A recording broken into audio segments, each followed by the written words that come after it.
All right. Hello and welcome to Teaching Python. My name is Sean Tiber. I am a coder who teaches, and this is episode 100. Oh, he didn't even let me say my line. Look how excited he was.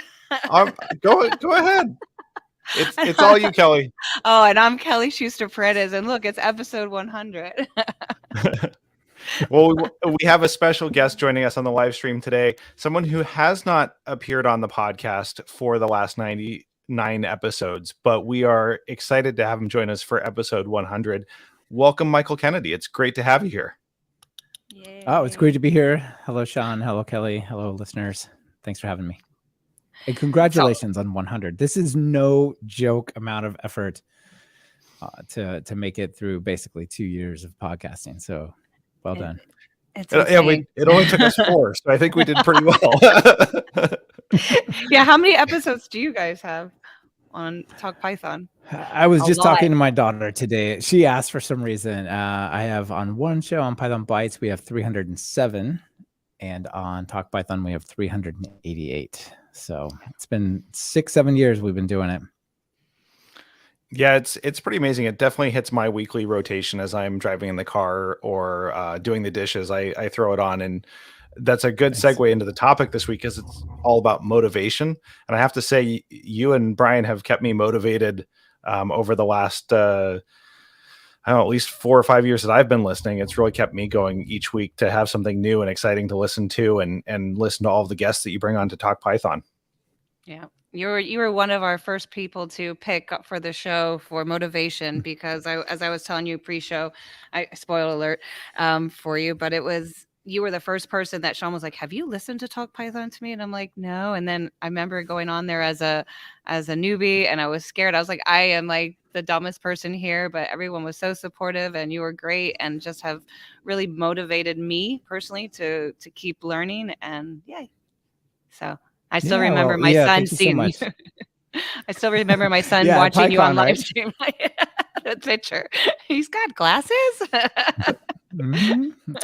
Yeah, pretty blind, honestly. But no, seriously, thank you so much for that. That's very kind. It's, as you know, you sit here with a microphone and a couple of people on a screen, and you try to do a good job, and you try to put together inspiring topics, but you're somewhat disconnected until you get to places like a conference or a very kind invite to be a guest on someone else's show, and you realize, there are people out there listening. There are people that it makes a difference for.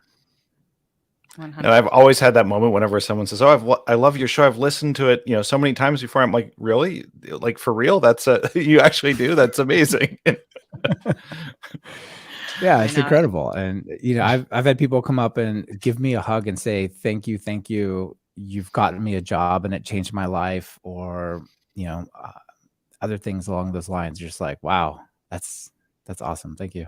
But there's something very intimate and bonding about podcasts, because especially if you listen to it with headphones on, you're in the ears. It's like you're talking to the person, Yes. When you're driving a car, you're talking to yourself in the car and answering back. And it's just something that makes you feel connected. And so motivation. Let's get started. Yeah. Nice. Well, let's start with the wins of the week before we go any further. It wouldn't be a Teaching Python episode without that. So, Michael, we're going to make you go first. A win this week to share, something good that's happened in wherever it happens.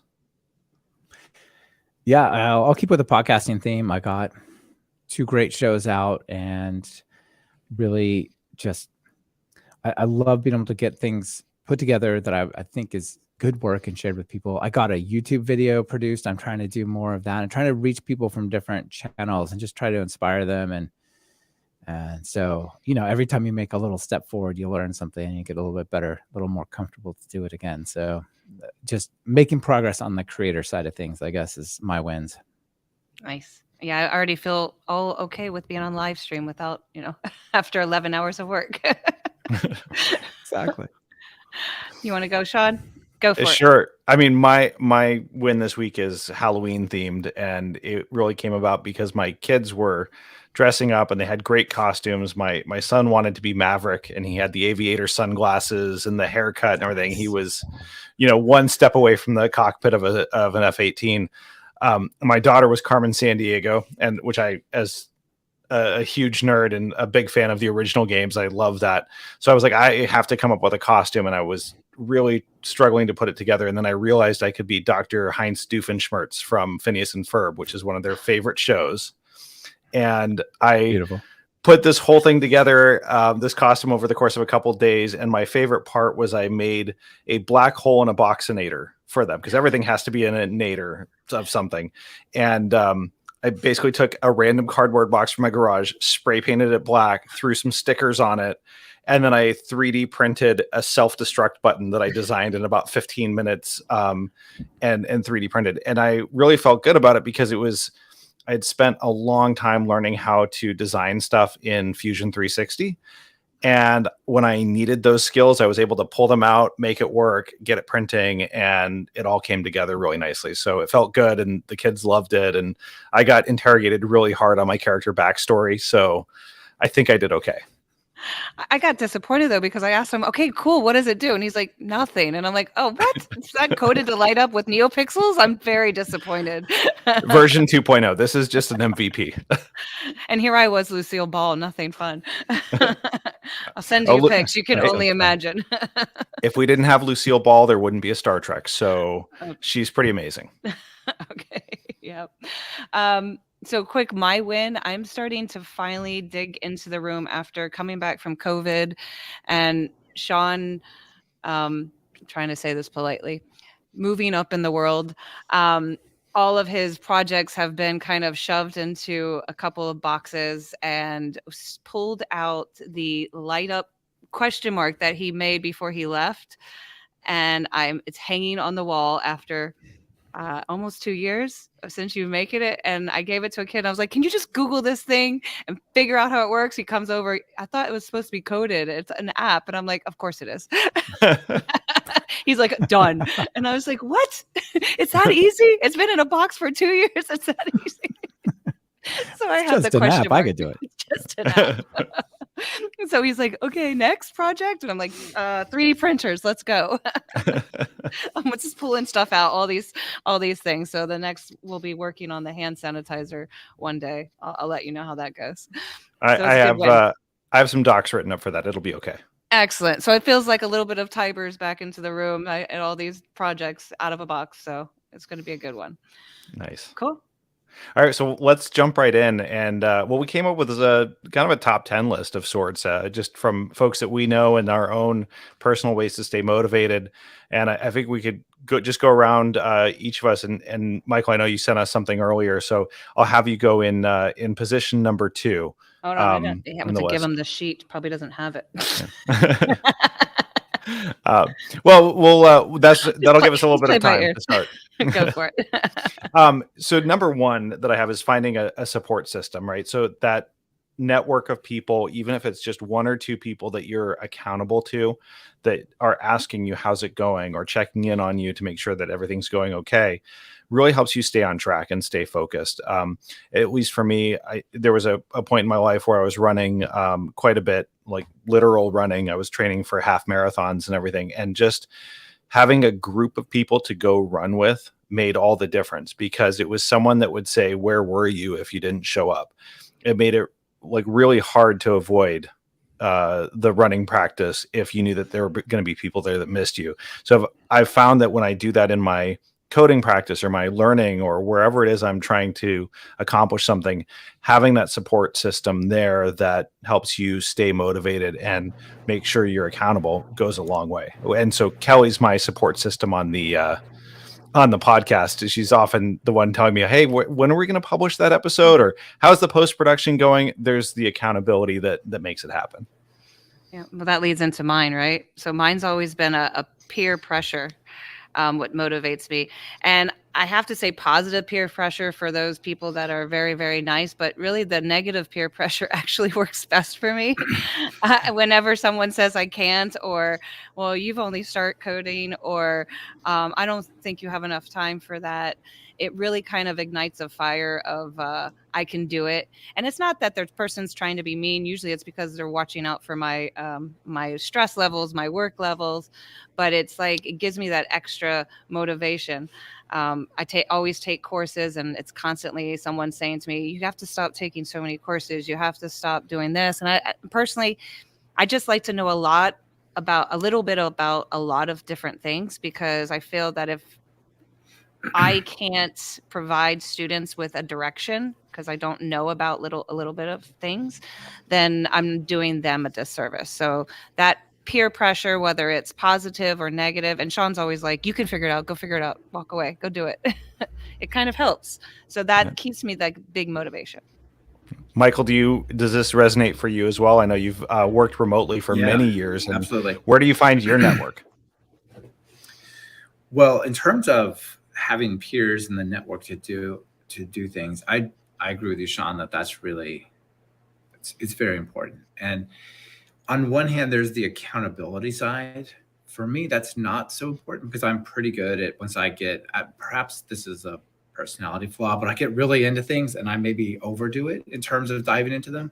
But as I get excited, if there's no one to share it with, well, it's like, maybe this isn't that cool after all, And I spent a while working at a company where I was the sole software developer, right? And who do you turn to or to get advice? Am I doing this right? Or is this really awesome? Or actually, should I not? Just all of those things are absent. And I really started to thrive when I found meetups. They're called user groups at the time. They're all now on meetup.com now. But, you would show up and be like, wow, these are my people. Where have they been? And it's just, it's so excellent to be able to share that excitement, enthusiasm, and you come back to the projects excited to try, and you hit those roadblocks that would maybe sometimes be derailing. You're just like, whatever, I don't care. I'm super psyched. I'm going to figure this out. If I got to go read docs for an hour, that's where we're going because this is happening. You know what I mean? And right. Just show up and make it go. So it definitely resonates with me. Nice. You had mentioned for something Kelly's about thoughts. Yeah. Go ahead. Sorry. Well, the idea of people either encouraging you or saying that you can't do it. I think one of the things that I've learned going through different programming languages in different areas, and even in science and math before I got into coding, was so much of this stuff is a bunch of small steps. From the outside, it looks like there's one huge step that geniuses leap. And in reality, someone's built 100 little tiny steps. So you got to figure out what those small steps are. And it's not nearly as daunting. You just have to keep, Dory, just keep swimming, keep making progress. Well, and that's the thing is people see maybe the final product or they see that last big leap, but they don't see all of the work, all the little steps, the setbacks along the way. And I think that's where, sometimes when I look at my Twitter feed, for example, I go in there and people are doing all these amazing things, and it's really easy to get discouraged because you're like, oh, I'm not doing all the things that Simon Willison's doing with data set and sheepdog and all of these amazing things he's doing. Right. And my pet doesn't even have an automated Twitter feed that pulls in and generates a graph of its life. What am I doing? Right. I mean, but yet, I'm sure Simon's going to be the first one to tell us it's a lot of little steps along the way. It's finding one little thing to fix or another thing to change. And he just keeps at it. And I think probably his persistence is what gets him through more than anything else. I have to say, though, when I look on my Twitter feed, I'm like, oh my gosh, I got to learn from that person. So I love it. I'm telling you, that pressure of seeing people do some amazing things really just gets me excited. It's like that learner in me, that nerdy teacher. So Michael, you shared with us a story about some examples of things that you find really personally fulfilling and how that motivates you in terms of the problems that you're able to solve. Can you share us a little bit about that? Yeah, I'd be happy to share. There's a bunch of these examples, but I put together one and I wrote it out for you because I wasn't sure if I was going to be able to make it here today. But for me, part of the motivation is there's all these little challenges in your life, and they can be a distraction, they can be discouraging. And so I just picked one kind of out of the blue that was really frustrating, and it seemed like it shouldn't be that hard, but it turned out to be incredibly hard. So I have a bunch of online courses, right? And each one of those courses is made up of 100, 150 videos, and I've got to put all that information just right into the database. What is the file name of this video? How long is it? and those sorts of things. And it would take me like an hour to, once I have all the videos, to put those all in, and I would mess up something.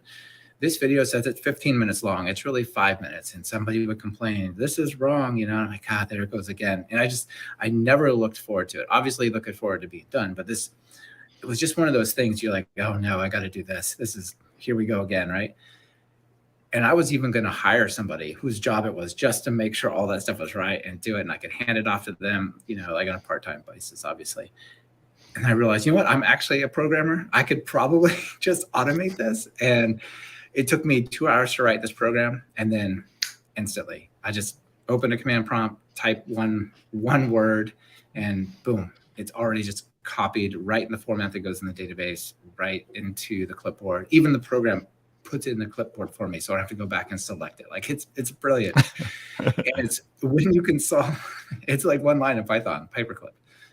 And when you solve those problems, the joy doesn't end just when you get the problem done. It's been years since I've written that. And a couple of weeks ago, I had to put a new course, and I'm like, yes, it's still there and it still works. It just goes and goes. So anytime I'm on some problem where I'm like, I don't really feel like working on this, or I don't really feel like sitting down to figure out what I got to do to make this work, I just remember that feeling of you're going to smile every time this thing does the work for you, and you don't have to do it for a long time. So just spend an hour or two, get through the roadblocks, and then enjoy the fruits of it, 100%. Roadblocks. I was definitely thinking the same thing as you were with the, like being motivated to solve problems. I know the types of problems I'm motivated to solve, and it's not the little same repetitive one over and over again. It's always something new and novel, and let me think of a unique way to solve this. But what I really liked about your story was the way that you use the reflection on the feeling, right? That to help motivate you for other tasks, right? And that was something I hadn't really thought about, like why I do that or why that matters. And I think that's a really, really great point. Like that's the endorphin, Sean. What were you with the big connection? Exactly. It's our whole presentation. it's so good. It's a really great example. I love it. I know you get them all. I would watch him and working, and then he would have this problem or something he couldn't solve, and all of a sudden he would pick up some sort of hardware and start building something, and he was like, oh, look what I just made. And so I think that's always his motivation of finding that endorphins. Yeah, I mean, absolutely. I think the other one I want to add, and I think this is a good one too, and Michael, I think you can probably share your experiences with us developing courses and running cohorts. Dottie in the YouTube chat says that she staying ahead of the kids motivates her, right? Like trying to be that like one step ahead of the people that you're teaching is a huge motivation, because like you can feel them nipping at your heels, right? Like they're smart, they're motivated, they want to do it. You got to go a little bit further so that you can still teach them and help them go further, right? Yeah, 100%. I think that's as an educator for her is like, and me, like, sorry, I jumped on you. This is my cue. No, I'm sorry. I jumped on. I'm just kidding. Staying ahead. That's it. A lot of things that Dottie say, we've been tweeting back and forth and messaging, like her vibe about what's keeping her going, what's making her push through that. It's just a lot of vibe with a lot of educators trying to always say something new and be ready for that question that might happen. Sorry, your turn, Michael. Well, no, I think I was actually thinking of you when put that comment up, because as a teacher, one of the things you do to really learn the technology beyond just fiddling with it is learning it well enough to present it, whether that be in a classroom with students or on a video course or some other venue. It doesn't really matter. Like, well, I kind of can make that work, but if I want to really present it in a way that will enable others, I've got to go just one level deeper. And for me, that's a huge motivation. One, because it's terrifying to be in front of people and have them see that you have no idea what you're talking about. But on the other, it's also that, here's a chance that I can take what I'm supposed to be doing already and double down on my experience on this thing. And people will be like, well, how did you learn that so well? Like, well, I had to. I did an hour-long presentation on that. You don't understand. I had to figure this out. 100%. Yeah, go ahead. that is definitely the motivation, right? And there's a difference, I think, between being able to go up there and say, well, I'm not really sure how this works, but let's figure it out together, versus, no, I really need to be able to show this to you and make sure that you understand it, because that's my job. That's what I promised I would do for you. And it's definitely that integrity of being a teacher, that if you say you're going to teach them, you have to teach them well. Yeah, and then that backs up against the fact of that time when they get it and they have that aha moment and they finally understand what you're trying to teach them, and you get those endorphins released as a teacher. That's what you've been waiting for the whole 9 weeks, is when they go, oh, and you're like, yes, I did it finally. We've been working so long towards so this. hard. That's like a huge big one. And I would say that's probably the thing that I miss the most about being in the classroom, because those wins are shared, right? Like, they're really the students' win, right? But when you know that you helped and that they get it, it's contagious. You can feel it. It's totally our win. It's totally my win. When getting these kids to get it and understand, that is all of me. My jumping around. He's seen me teach. I'm like jumping and doing all these metaphors and hamburgers, and today we coded Magic 8, but it was something from Mordor, and the kids were like making up these crazy things. I was like, okay, we'll go with it. So yes, when it's my win, Sean, do not take that away from me. Yeah, so that was another one from Kelly and Dottie, is just that shared win of when the kids get it. That aha moment is amazing. And unfortunately I don't get those as often now, but when they do come about in the corporate setting, I still do the happy dance on the inside. That's the teacher part of me. Yeah. Do you want to share Shree's? Yeah, I thought Shree's was great. This is great, because sometimes, like, it's the antidote for staring at your screen and not understanding what to do next or how to solve the problem. Shree's idea was, get out a pencil and paper and just write the whole thing out. Just draw it out, break through that kind of block that you have of looking at the screen, and think of a different way of solving the problem that's not using the keyboard. And I've done this a lot, just that scratch piece of paper on the next to my desk, or taking the paper outside and sitting in the fresh air and sketching it out. Just changing it up makes the biggest difference when you're in that stuck place. You need a little bit of motivation to figure it out. And I gotta love this. This is also a high school student, by the way. He's 17 or just turning 18, I think. So the fact that he's got this motivation and this ability to just decompress and walk away. And of course, he also says contact Discord. Yeah. So yes, of course. So message the people, and don't stress about the collaboration. Why do we stress collaboration in the first place if we actually don't collaborate? So he's totally with it when he talks about the educational side. All teachers, and we all say, you need to learn how to collaborate. It's a 21st century skill. It's a C skill. Go, go, go. And then we get mad at them if they go and they hunt down Stack Overflow and Google and Discord. But why, right? We always say this, why are we saying no to these kids? And if they can communicate well enough to get an answer back from a PLN, a learning network, then please do it. So I'm so impressed by him. I can't wait. I always said this. So yeah, Michael, any other tricks?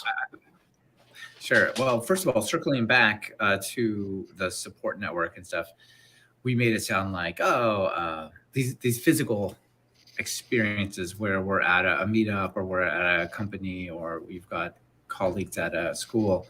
It could be Discord. It could be like Python Discord with 100,000 members, and you find a group there. So, or some of these other online forums, like you were just saying, Kelly. So it doesn't always have to be live synchronous, or even just virtual synchronous type of experiences. For me, this idea and this suggestion totally resonates. I still do. I'll be sitting here working and I get stuck. I'm like, you know what? It's time for a walk. It's probably healthy for me to not sit at my desk for 8 hours And if I sit here and stare at the screen, I'm only going to get frustrated. So let me just take a 10-minute walk. When I used to go to an office building, I'd kind of walk around the office park area. And now I take my dog for a walk up in the neighborhood. The dog's happy. I'm happy to be out in the fresh air and sometimes dry around here. But yeah, just the getting away and looking at different angles, maybe watch a YouTube video about it, that just to kind of to keep it going on your mind, but not focus on it, or you listen to a podcast, or you read a book, or you just go in the woods and get away from it. Like all those things are really helpful.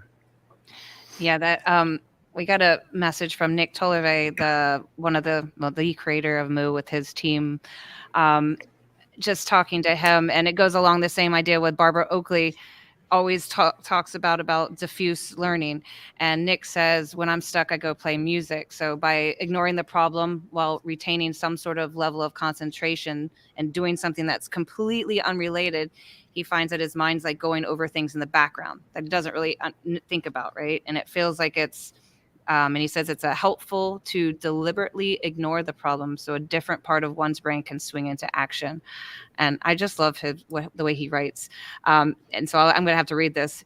He says, often I'll be mid-piece and realize, oh, damn it, if I try it that way, it'll never work because of blank, blank, blank. It's like those moments in cartoons when Wile E. Cody suddenly realizes something and a light bulb appears over his head.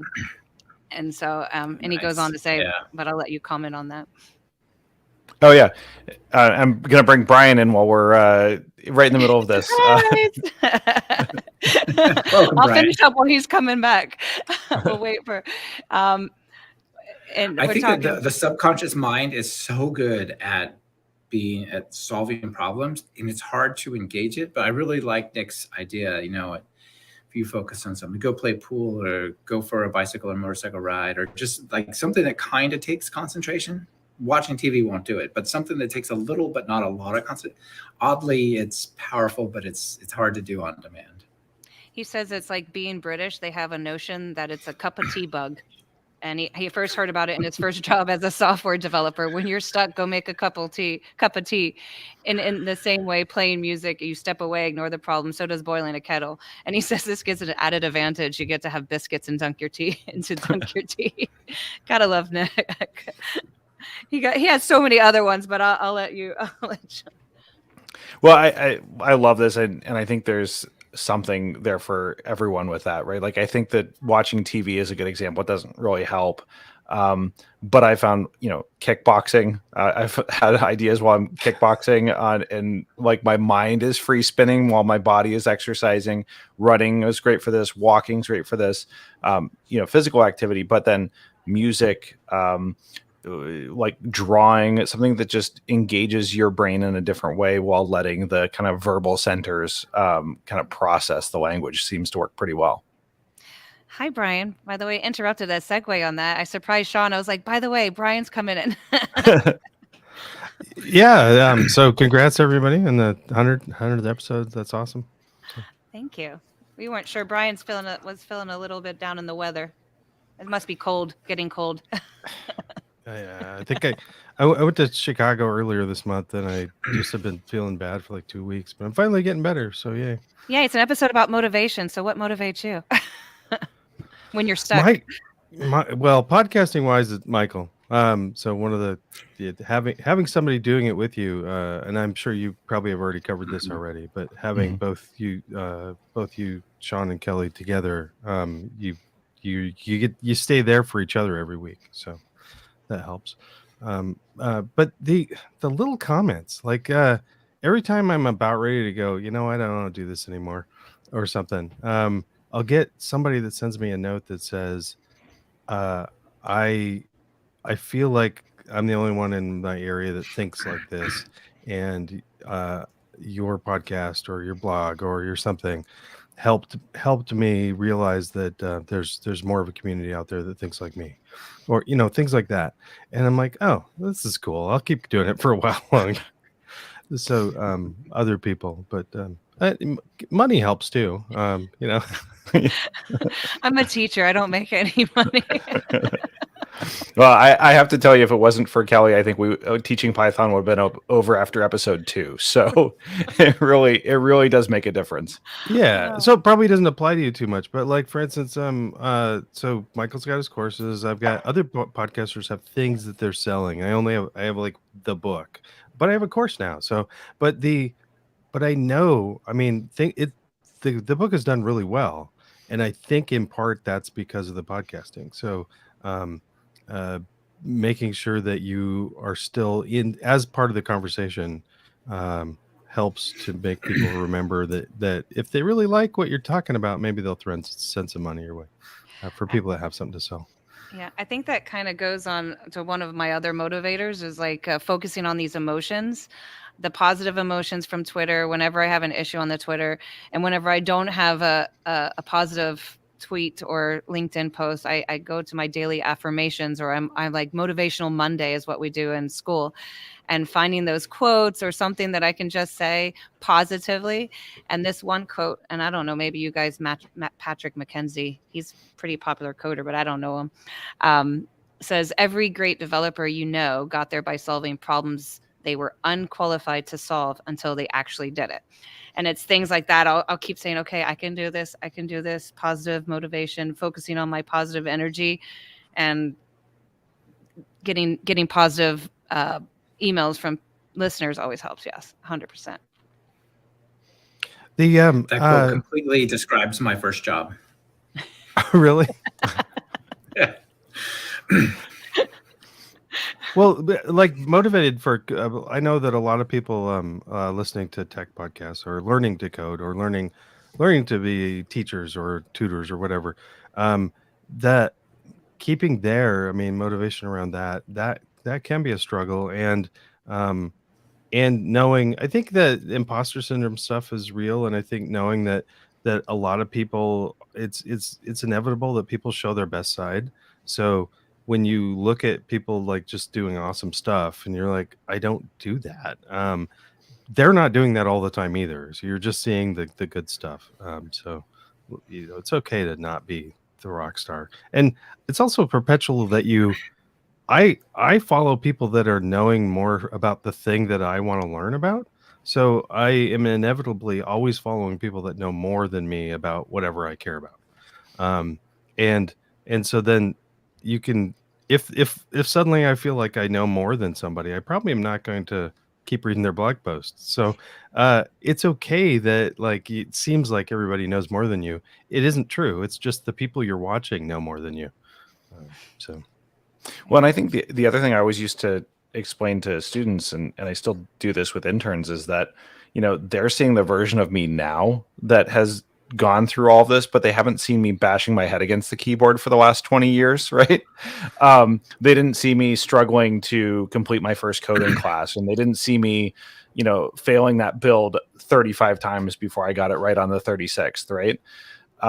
And so one of the coolest moments we had over the summer with our interns was, all of the senior engineers were sharing all of the dumb things that we've done over the course of our careers, like dropping production databases and, like introducing crippling bugs that made it so 10,000 people couldn't log into the system. And, just kind of showing that,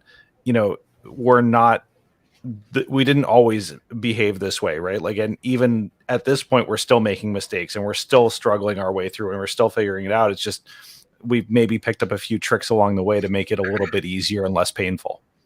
Yeah. That's often hard. Like for educators, always, we've talked about the idea that to tell students about failing and making it a point to let them know that we were there. And this just today, I was talking to a bunch of seniors and juniors. They were like, oh, I haven't seen you in so long. You should be proud of me. I'm taking comp sci, whatever. And I'm like, I am proud of you because, boy, I was a horrible teacher 4 years ago when I was teaching you Python. The fact that you still love it, I'm so proud of them. They're like, what? I'm like, yeah, I was struggling. I couldn't remember how to do anything. They're like, oh, and it was just, sometimes as teachers, we try to cover up a lot, but the kids all know I'm like, I've been only doing this 4 years, so stick with it. I feel your pain, and it helps them to see it. But sometimes what they needed from you was the inspiration in the example, not the perfect code written. You know what I mean? Yeah. So Kelly, Sorry, Brian, when did you start coding? When I started the podcast, Really? So how long has that been now? So 4 years almost. Okay. Yeah. It'll be 4 years in December. We started the podcast, and then I started in August 4 years ago, literally with zero experience.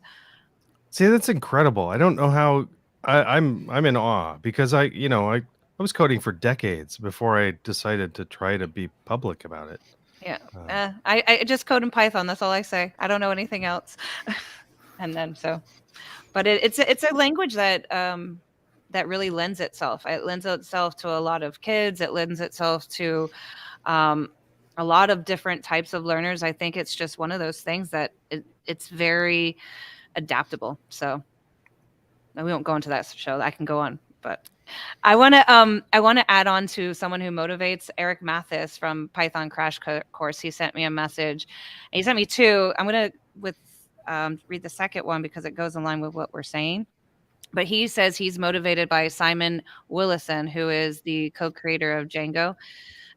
He works on such interesting projects and has been quite open over the years about how he works, knowing that other real good programmers have a similar workflow is grounding for him. To be specific, Simon writes detailed notes and long issue threads when he's working through non-obvious bugs. He's quite open about not knowing everything the right way, even though he has produced popular, well-used libraries. And he exemplifies the idea that none of us can really do significant work completely on our own, but most of us can do very interesting work if we can learn how to collaborate effectively. So I think Eric's another great writer in emails, and I think he summed that up well.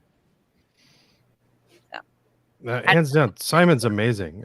I also try to not compare yourself to Simon as well because Just motivates you, not comparing. Motivate. yeah, no, he's very motivating. But I saw him speak at PyBay, and like there was, I mean, I was like stretching out a talk to 25 minutes, and I went under, and he had a 45-minute talk that really could have been 3 hours that he gave in 45 minutes. It was massive, but yeah, it's impressive. Well, I what I really like about that is just look at the cool work that people are doing, right? It's exciting, it's motivating, and even you can take something that may be, relatively mundane and on your own workload and make it more interesting and more fun. I remember seeing I saw Simon present data set at like PyCon 2019, and I think the same day I saw Katie McLaughlin from Scotland present her Python project on making cross stitch patterns using Python. And I have to find the YouTube link because this was it was completely blowing my mind. And the whole reason I went is because my mom has been doing like machine embroidery and arts for years, and so I knew a little bit about this. But what amazed me about her approach was it just kept going, right? So she starts off saying, well, I basically wanted to take pixel art and turn those into cross stitch patterns. And by the end of it, she's talking about how she's color averaging the pictures of the thread samples on the manufacturer's website and then applying some advanced color theory to match that color of thread against the pixel color that she wants to, and it was like the whole time I'm like, but wait, there's more, and I'm just completely blown away by this. And it was so motivating to see how far she went with this, that I was like, well, I could do more with my code. If she's color averaging, I could do that. Like I'll find a way, right? That whole PyCon, I was like, oh my gosh, what have I gotten myself into? I have no clue what they're talking about. So I remember that talk. Sean was like,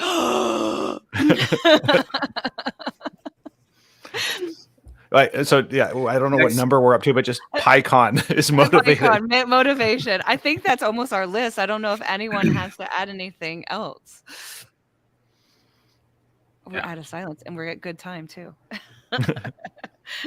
Yeah, that's it on my list of people. Brian, any other things that you find motivating when it comes to work, life, Python? I think that you probably covered this, but looking outside of looking outside of where you're normally looking. So if you normally whatever you normally do, change up your schedule, take a different route to work, or take a walk somewhere where you don't normally walk. One of the things I've been doing lately is going back and reading fiction. So reading some I read a Dan Brown book that was just like fun read, and it's just gets your mind in a different place that it's just getting somewhere different. And then I get more excited. So just stepping away helps a lot.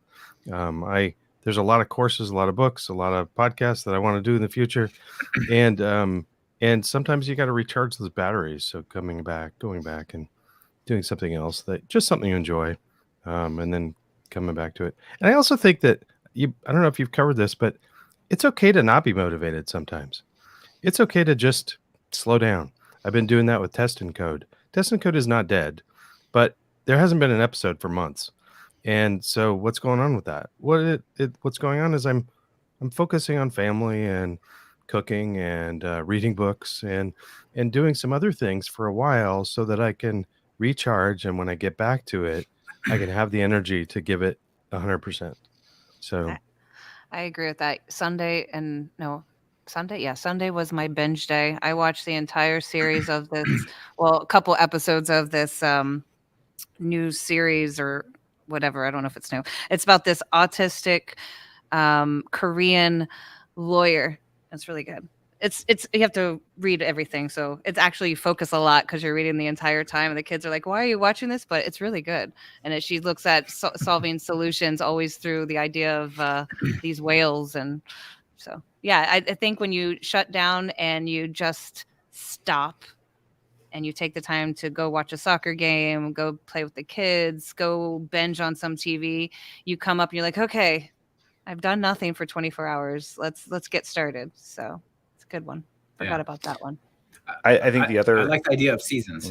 Sorry, go ahead, Coach John. Oh yeah, no, that's a good point. Like that, not everything has to be constant all the time, right, Michael? Like it can have some seasonality to it. Yeah. I like to actually use that metaphor for sort of careers and stuff. So, for example, this summer it's been sunny and lovely, and I was just like, it's 3. I think I'm just going to go and do some motorcycle riding, enjoy the mountains. And if I don't get as much work done, whatever. But it's getting wet and cold, and I don't want to be outside at all. It's just like I know that when other times I'll be really into sitting down and focusing and just spending a lot of deep time on things. And if you're in that mentality, like I need to go to the beach or I need to go outside, and you try to force through it, maybe it's better to say, look, give it a few weeks, enjoy that stuff, and then come back when you're more motivated.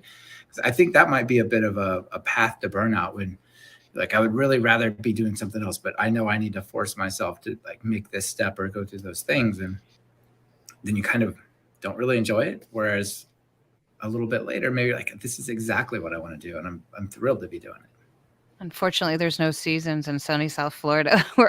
I'm always wanting to be at the beach. I got to stay inside. Close the blinds. Don't look at the blue skies that we have 98% of the time.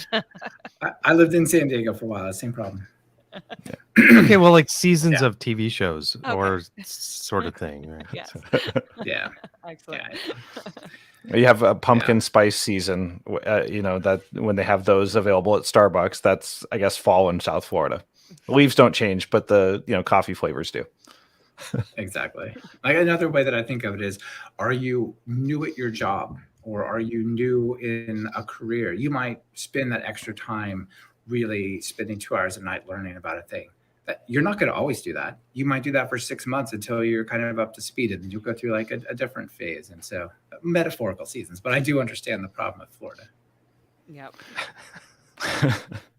Well, and I think that the last thing is, to kind of wrap this all together is, also be kind to yourself, right? Like, don't be so critical of yourself if you're not making the progress that you think you should be, right? Or that you could be. Give yourself the space to be who you are at that moment, find the motivation when you need it, and seek out the opportunities when they arise. I think that's a great way of looking at it and thinking about it. And I know over the last 100 episodes, there's been times where we've gone weeks between episodes, or we've been busy doing other stuff, or we just haven't felt like it. So to be able to give yourself the space to say, it's okay if we don't publish every 7.5 days exactly, right? Like we can take a little bit of extra time and it's going to be all right. Yeah, definitely. Definitely. For sure. So I think we should wrap it up here. I think Kelly's got to run, and I've got a visitor who's joined me in the room here. So, Michael, Brian, thank you for joining us on the show. It really has been great to catch up with you and talk about motivation and staying motivated. And I think we'll definitely apply as many of these lessons as we can as we go through the next 100 episodes of Teaching Python. Yes. Oh my goodness. Looking forward to it. 100 more. Thanks. Thanks, guys. All right. Thanks, guys. Thanks for including us. And you're going to do it for Teaching Python? Oh, I guess I should. He's It's totally not used to this live stream stuff. all right. Oh, wait, hold on. So for Teaching Python, this is Sean. And this is Kelly signing off.